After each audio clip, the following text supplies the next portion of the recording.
that's the wrong one. There. Oh. Wonder why it won't let me do that.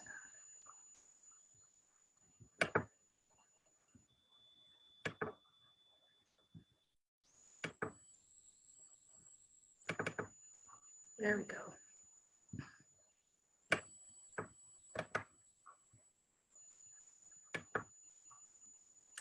Okay, canopies of gold and red.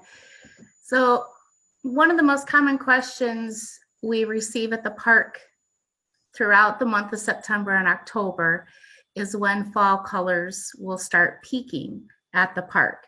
There's no definitive way of giving an exact date. I can't very well say they will peak on Tuesday, October 20th. It doesn't work that way. Science doesn't allow us to give exact estimates like that. Usually within our location, in regards to longitude and latitude, we typically see those peak colors the third, if not last week of October. So usually anywhere within those 2 weeks is a good indication that you're going to see most of those colors popping out. A lot of it is based on weather from the previous growing seasons, as well as current temperatures and weather. So our peak was last week, and then with that colder temperature, including the winds that just came through and some of this cold rain, a lot of the leaves have dropped. So that tells us that we are already past peak. There are still some golds and yellows out there, and maybe even some oranges here and there that have been protected from the winds and the rain. I know I traveled on Route 71 yesterday through the park, and you can still see quite a few colors on that drive. That's one of our scenic drives. So we'll get started. So this picture was taken 2.5 weeks ago. This is the Bluff Trail to St. Louis Canyon. This is a common trail taken from those who are staying at the lodge. This takes you west to our western canyons such as Aurora, Sac, and St. Louis. St. Louis Canyon does still have a waterfall. It's typically the last canyon to dry out for the year because it is also spring fed. You can see some of the yellows popping in this picture. So the yellows in the foreground to the left of the screen, those are witch hazels. And a lot of us might even have witch hazel in our medicine cabinets at home. I do. It is used as an astringent. They boil down the young shoots of the witch hazel itself to make the astringent. And this is something that we use in modern day medicine that has been passed down over hundreds of years from Native American medicine. Neat thing about witch hazel this time of year, if you're hiking the trails, is it's a low stature tree. So you can see it right at face level off of the boardwalks or stairways. And it is the only tree blooming this time of year. It'll have little yellow pom-pom blooms that almost look like fireworks throughout the tree. So that's something neat. It's one of those trees that, yeah, I'm not going to bloom in spring. I'm going to go against the grain. I choose fall. So a little bit about tree identification is leaf structure. So different trees have different types of leaf structure, and this is just very, very basic. We're not going to get into it very much, but simple basically is just one simple leaf that can be round in shape, oval in shape, or have lobes, indentations such as an oak or a maple, but it's just one leaf per petiole, per stem attached to the branch. So common examples are American basswood, sugar maple, witch hazel, as I mentioned earlier. Now, a compound leaf is a leaf with more than one blade. So all blades are attached to a single leaf stem.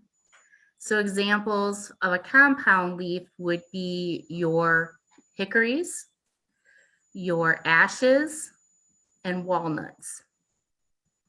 Palmate, we don't have too many examples of palmate unless they're ornamental. So if you have a buckeye in your yard or maybe where you work as part of the landscaping, and palmate simply means it looks like the shape of your palm, and those leaves come out in that formation. Pinnate, the blades of the lobes or veins of the leaf are arranged like veins of a feather. So each leaflet coming off that main stem will also have leaves. So an example of this is black locust, and we have quite a few black locusts that grow all around the Illinois River, especially when you're crossing the 178 bridge to enter into the park. I also know this because I am allergic to black locusts, especially the pollen. And I know every May, if not early June, when they start blooming, because my eyes and my sinuses and my teeth all tell me it's so. So those are just some basic examples.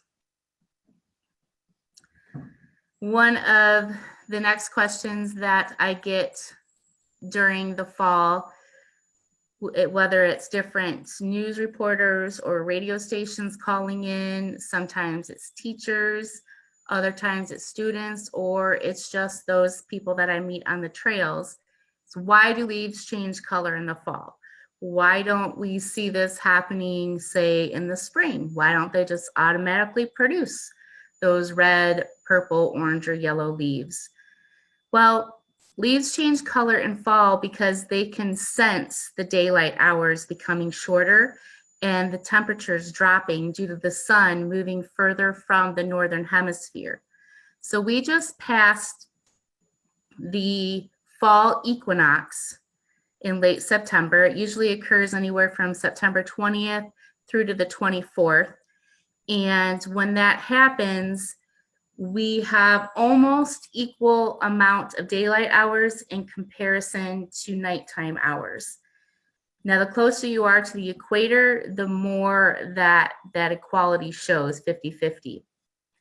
When that happens, it sends a message to plants and trees, those items that are dependent upon photosynthesis, which is the production of starches and sugars from the use of sunlight mixed in with our own carbon dioxide that we give off. They're using as part of this equation to make food for themselves. So when they sense that the sun has moved further away, that is telling them that they need to start storing the food that has been produced in those leaves. So they start moving all of that food from the leaves through the stems, through the limbs, and down into the trunk.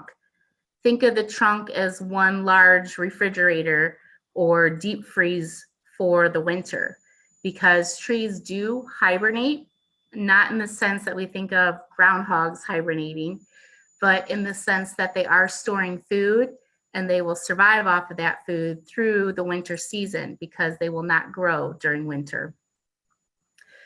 As they are shuffling the sugar from the leaves, what we notice is that chlorophyll, the green chlorophyll, this is what causes the green coloration that we see in spring and summer in the leaves and in plants.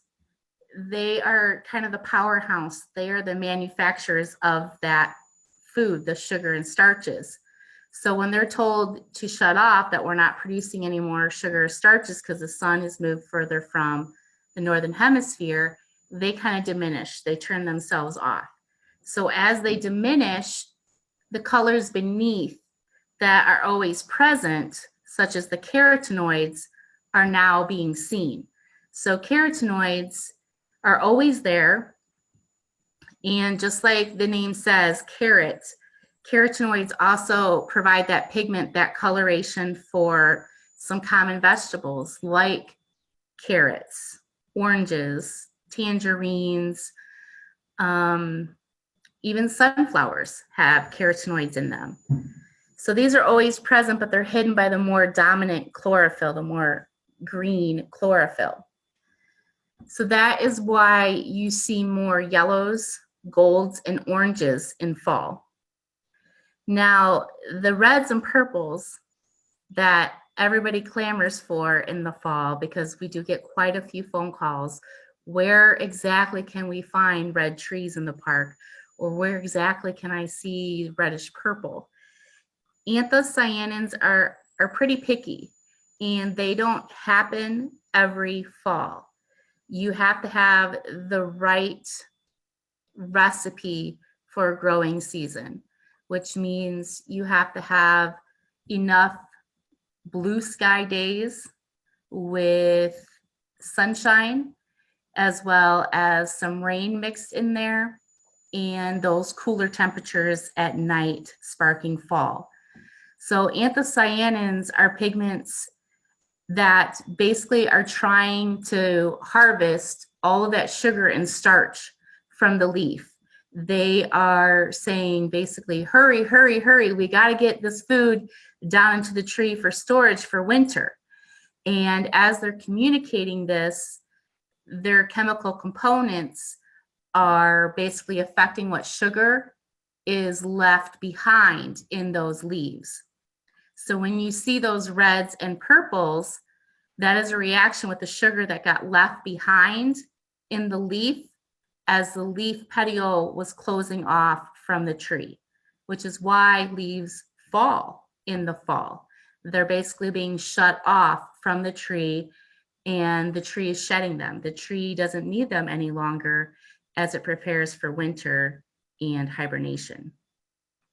This year, we did have a good growing season. We did have a little bit of a drought there in July and August. So some of the trees started to turn early, and they can do that when they're under stress. So I was surprised at the amount of reds and purples I saw at the park this year, because last year we had a very muted fall. The colors just didn't seem as vibrant. And this year I saw more of the reds popping in things like sumac, and white ash will turn a burgundy color. So will some of the white oaks. In off years, those white oaks will sometimes turn more of a rusty brown color. I even saw some reds popping in some of the red oaks, and then those purples and reds in some of our dogwood species. So this is the Starvrok Lookout, and I'm looking out across the way and behind or south of Lover's Leap. And this was taken 2 weeks ago. And you can see some of these colors have popped. You can see these reds, and these reds that are popping are actually the white oaks that we're viewing here in the picture. A majority of these yellows that you see in the tall canopy are going to be the shagbark hickories, some of the green ashes, and some of the sugar maples that have reached the canopy.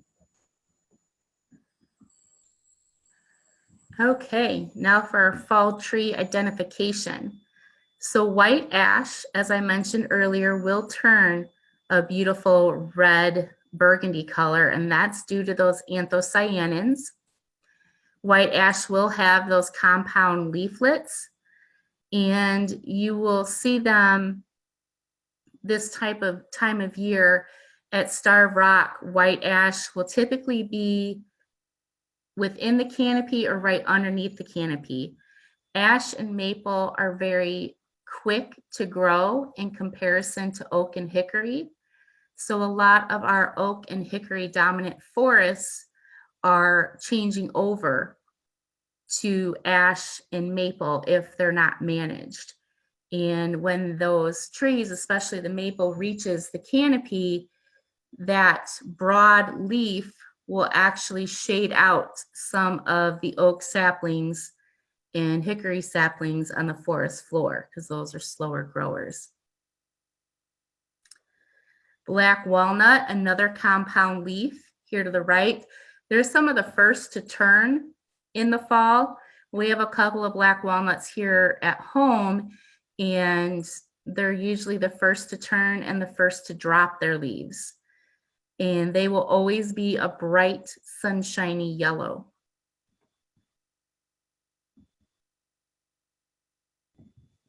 Okay, black oak and white oak. So black oak is part of the red oak family. We have both northern red oak and black oak at Starvrok, and you're typically going to find those oak species more on the bluffs, the higher areas above the sandstone canyons, whereas the white oak is going to be more along the low-lying areas. And the red oaks that I've been seeing, especially right next to Lover's Leap and Eagle Cliff overlooks, have had those bright red leaves popping through.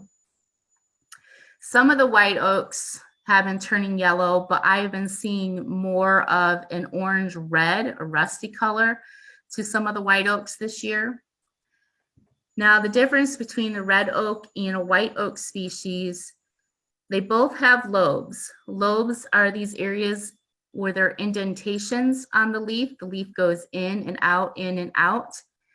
And with the white oaks, you'll notice on the right-hand screen there, they're rounded. The lobes are rounded. So white oak species, the white oak family will always have, or most always, there are a couple that don't, have round lobes. Now on the left, you can see the difference with the black oak, which is part of the red oak family. They have pointed tips or pointed lobes. Now the black oak will have little bristles, like almost like little sharp hairs that come off the edge of those tips, whereas the northern red oak will not.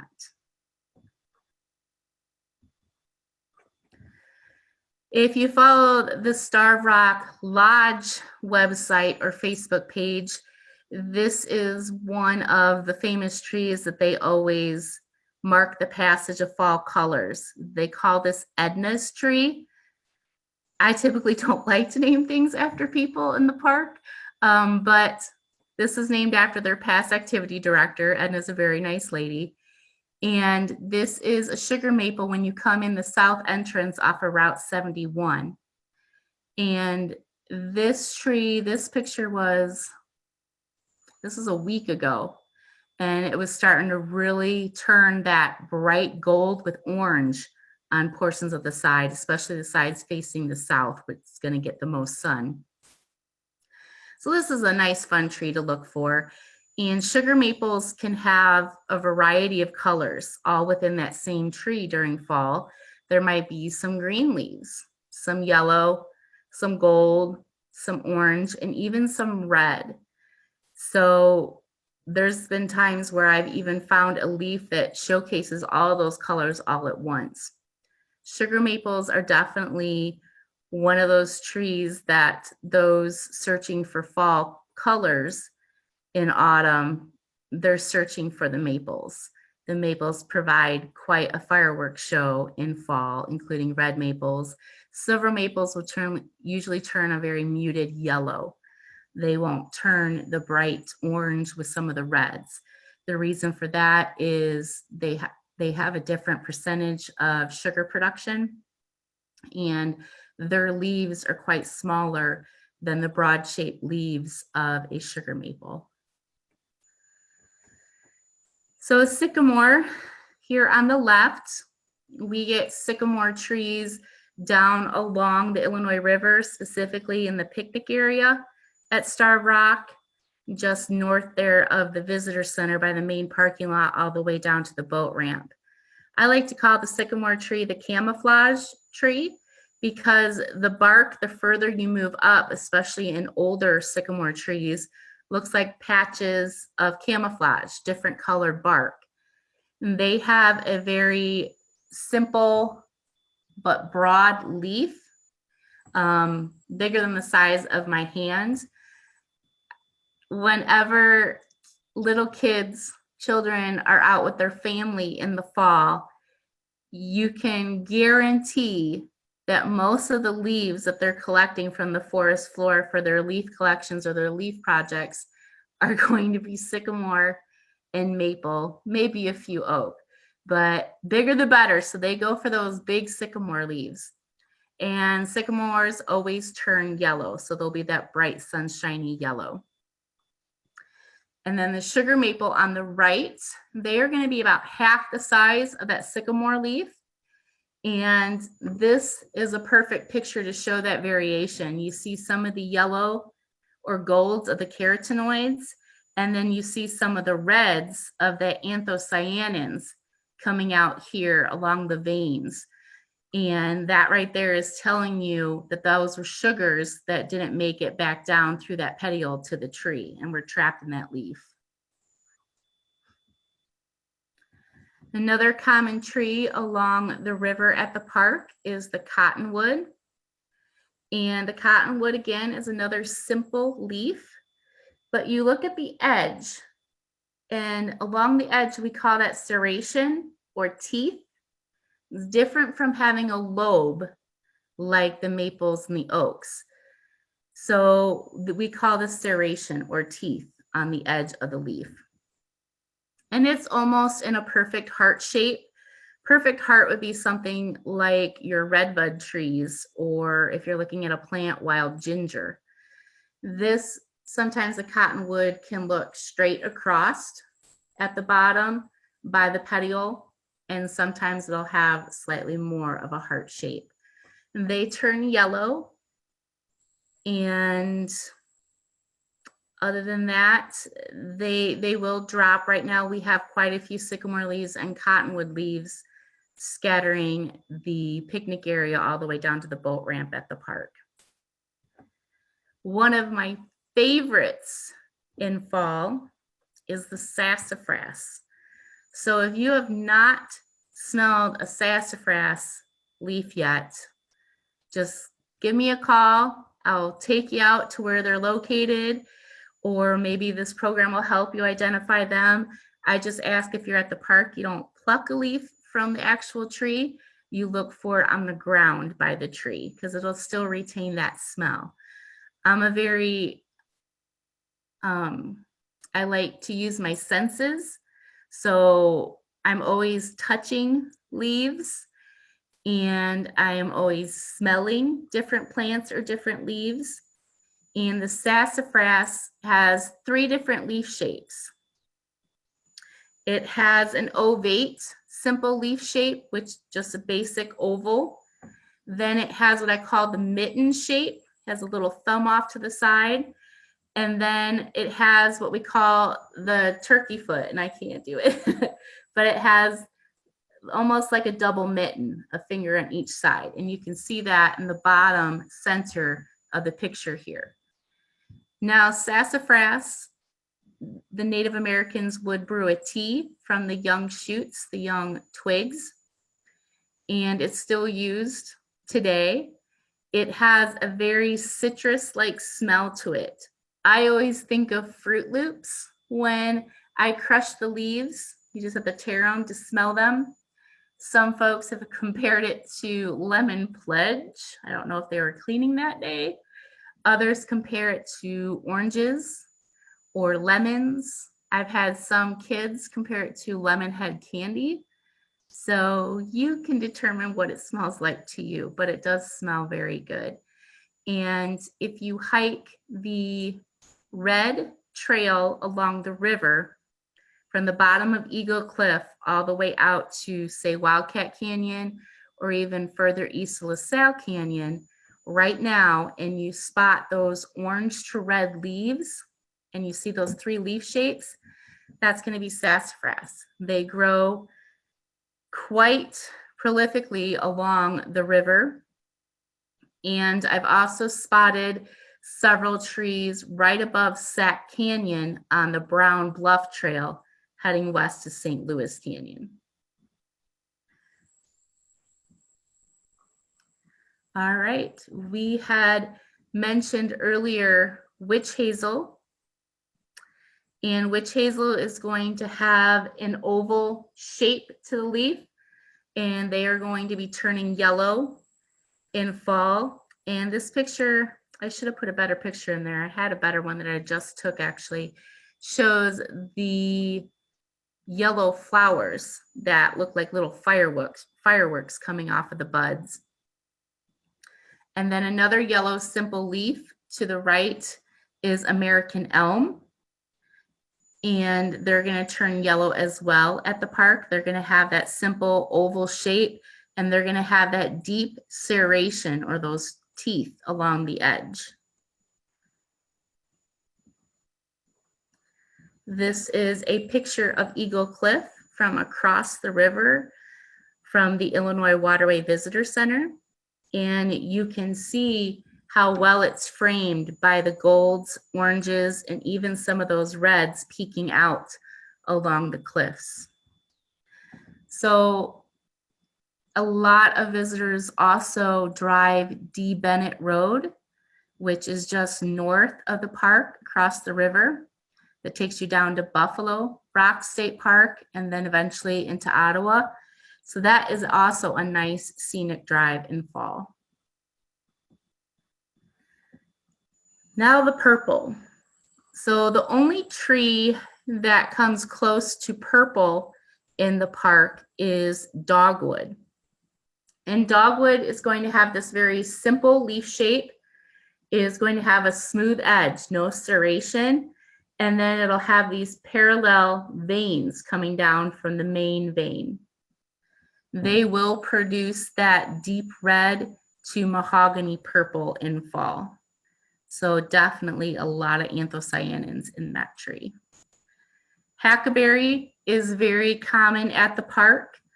The bark itself looks like it's warty or has a lot of bumps on it.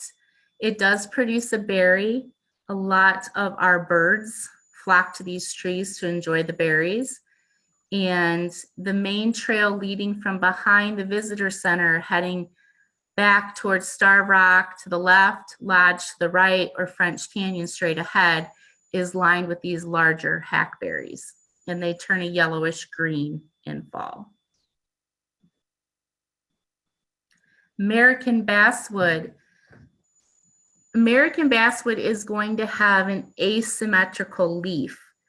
So when you take a look at your red buds in your landscaping, or maybe at work in your landscaping, or most trees such as a maple or a sycamore, they're going to be symmetrical, almost to the point where you can fold the leaf in half and both edges will match.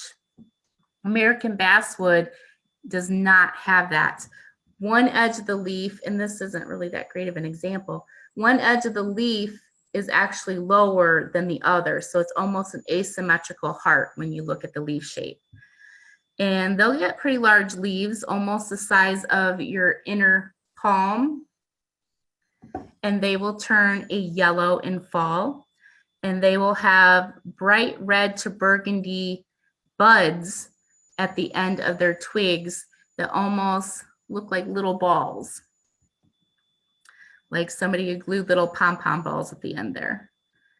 Black cherry bark, one of the ways that I always recognize it, and I don't know why I do this, but a lot of times to help me remember a tree or remember the Latin for a tree, or even the way it looks, is I compare it to something I know.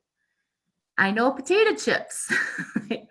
And black cherry bark looks like somebody burnt potato chips and then hot glued it all the way around the tree. So whenever you see a tree that looks like burnt potato chips stuck on that tree, and you look up and the leaves are very slender, oval shaped leaf with a point at the end, and then itty bitty little teeth on the edge, serration, I guarantee you it's probably going to be a cherry tree, most likely a black cherry tree, especially in this area. And they're one like the maple, the sugar maple, that you can see different variations in fall. So for instance, this one here, you can see some green still left in the leaf. You can see some reds and burgundies from the anthocyanins, and then some yellows and oranges from those carotenoids. Black cherries are edible to both wildlife and humans. I have had black cherry syrup before that I've made for Girl Scouts on a backpacking trip, and it was pretty good.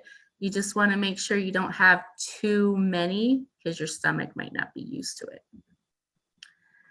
This is one of my favorite pictures. This one I actually took last fall, and this is heading from Matheson Lake Shelter out over Lake Falls. So you have the lake to the left of you, and then you have the canyon with Lake Falls to the right there. And I just love the way some of these silver maples and sugar maples were framing the bridge with their bright yellows and golds. All right, resources and references. So these are some that I use myself. Forest Trees of Illinois, through the Illinois Department of Natural Resources. They just came out, I want to say this is their 10th or 11th edition. It might even be further than that. And this is just a great little handbook that I've used ever since college. It's in black and white, so you're not going to have any color photos per se, but it gives a nice detail for bark, the buds on the twigs, leaf, as well as fruit and flower for each tree. And then it'll have a little state map, and it'll highlight the counties that tree is found in. There's also several other guides that you can find both online as well as at the La Roche-Shore gift store at the Starvrok Visitor Center. Unfortunately, right now, the Visitor Center does remain closed due to COVID-19 guidelines, but you can find these online as well, especially through Amazon. One of the most popular that we do sell at the gift store are these little flip guides or pocket guides, like the Illinois Great Lakes Trees and Wildflowers Guide. And that has a mixture of the most common found in your area. And that's a nice little pocket guide. I actually put that in my backpack when I'm leading guided hikes throughout the year, so I can show folks another variation or picture of what I'm talking about.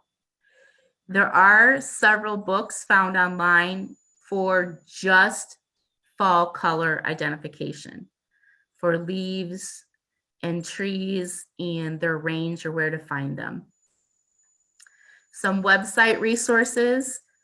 Right now through enjoyillinois.com, for the past 3 years, they put together a fall color update. So every Wednesday, a few of us throughout the state, basically each region in the state, has to send in pictures to the DNR down in Springfield, along with tree ID and any interesting facts and where we're at in regards to peak season. And then they post it on enjoyillinois.com, and you can click on your region on a state map, and it'll tell you how close you are to peak season and then show you those pictures and if we've listed any trails or the locations of those pictures. So that's what I've been doing every week. I try to remember to take those pictures and get them sent in. You can also go to the Illinois State Museum, and they also have a tree guide online for native trees in Illinois. And if you are a smartphone user and you'd rather go through your phone, some things that I've found helpful, I use the Illinois Wildflowers app all the time on my phone. And the only thing about that app is that you have to already have a good idea of what you might be looking at. But the main screen, you can choose whether you're looking for a tree, a shrub, a vine, a cactus, a wildflower, and then you can choose the size, the coloration, the type of leaf formation, and even the habitat it's found in to narrow down the search, and then scroll through the searches to see which one best fits the plant or tree that you're looking at. There's Plant Snap and Plant Net. Neither one of them, I haven't used either one of them, but I have heard from others that do prefer those. Leaf Snap, I do have that on my phone, and I have used it a couple of times, mainly when I've been traveling out of state. iNaturalist, I know a lot of my master naturalist friends do use iNaturalist. iNaturalist is more for if you want to log something in that you've spotted. So say you're in an area, maybe you're in Southern Illinois, near Paducah, Kentucky, so right on the border, and you just spotted a white pine in the middle of the woods. And white pine typically does not grow native past central Illinois. So that would be a further extent of its range. Facebook groups, you can join Illinois Botany. There's also a Facebook group called Tree Identification. I belong to that one. And you learn a lot from others. The only downside to the tree identification group is that it's from all over the world. So somebody could be posting a picture from Australia, and the next day they're posting a picture from Canada, and maybe within that same hour, a picture from Kentucky. There's Arbo app, which is basically Arbor Day or the Arbor Foundation. And then there's forestry identification. So just kind of play around with the App Store on your iPhone or your Android and see what is available by typing in tree or plant and identification, see what pulls up. Most of these are going to be free. Some of them, depending on their data storage, might take up a lot of room in your phone, and others you might have to pay a small fee. All right, so I take that back to the main screen and we'll open it up for questions. And we have two for you, Lisa. Okay. The first one is fascinating about the witch hazel tree blooming in the fall. What would be the benefit to the tree doing that? That I do not know. I've wondered that myself. And I always try to tell myself after a hike, I'm going to go look that up. I'm going to find out why that is. Most of the time when a plant blooms, it's because of what pollinators are present. So I'm assuming that it's because of pollination. But what I can do is I can look that up, and then I can email you, Donna, if you want to send that out to the group that's registered. That would be great. We'll do exactly that. And also for the group, we will be listing all of your links and information online along with the recording of this program for future reference, because I'm sure we're all going to go out to Starvrok now. Do we know where the good spots are? Okay, so does drought bring colors earlier?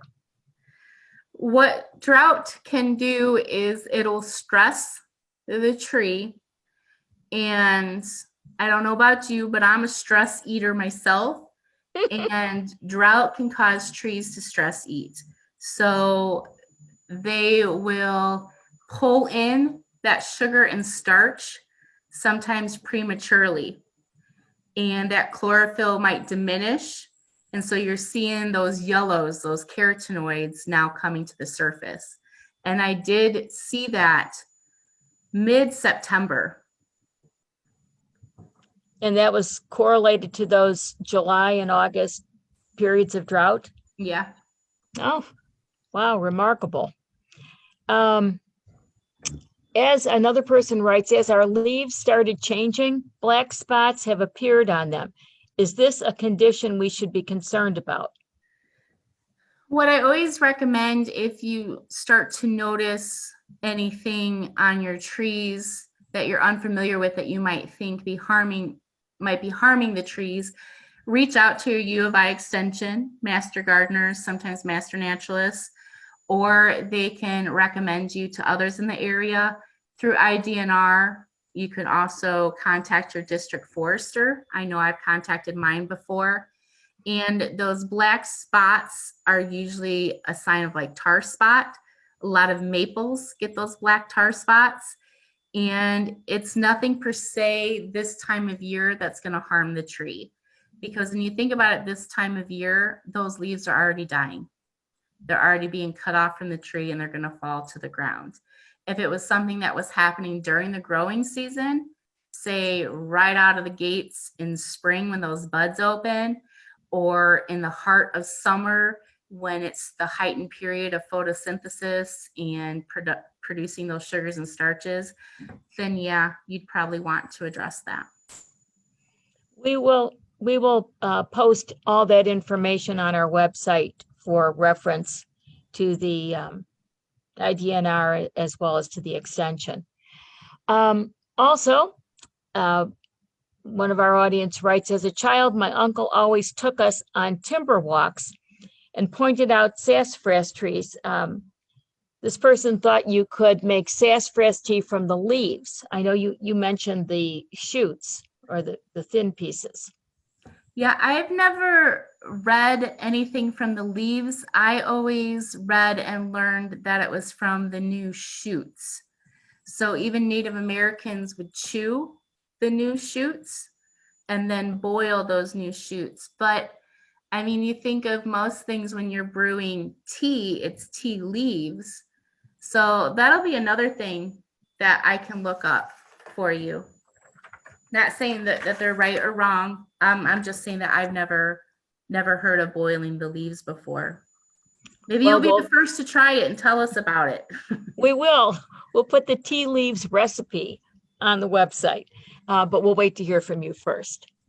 All right. I am not seeing any other questions right now. And anybody, another minute? If you have something you want to ask Lisa, don't be shy. Just ask right on.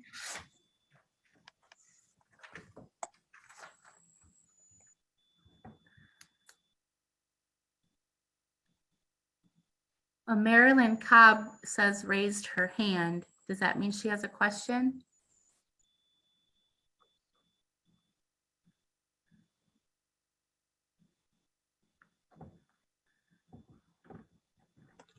Marilyn, did you want to write a question in the chat box for us? I think that might be the best way to get it up there, please.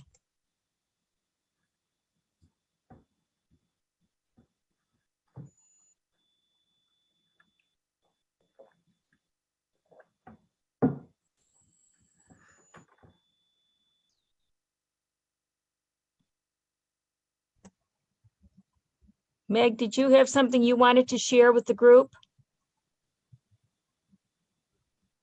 Yes, hi everybody. I did. Thank you, Donna. I can't seem to get my computer to pull up a couple of slides I had, but I just wanted to mention that, of course, this program was brought to you tonight by one of our Master Naturalist volunteers. I'm Meg Overacker, the program coordinator with U of I Extension for the Master Naturalist and Master Gardener programs. And if you're interested about learning more about either of those two programs, either becoming a volunteer or if you'd just like to learn what sorts of things we do in the community, like these types of educational programs and other projects, feel free to reach out to me. I'll give you my email address. It's M as in Mary, EO at Illinois, spelled out, .ED as in David, U. And I appreciate Lisa, and thanks again, Donna, for having us.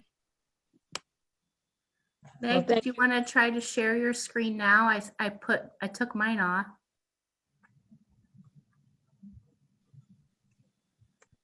I think the problem is this is on a Mac, and I don't really understand my Mac. Okay. But thank you. Okay. Meg, we will put your contact information on the website along with all of the other links and information, and that way people will be able to reach you. Also, if anyone does have additional questions, just email us at the library and we will get you the answers from these two ladies. And, you know, we'll all be better at our hikes in the in the Starvrok State Park. And with that, I will thank you again, Lisa and Meg, and thank our audience. And we hope you enjoyed the program. I'm sure you did.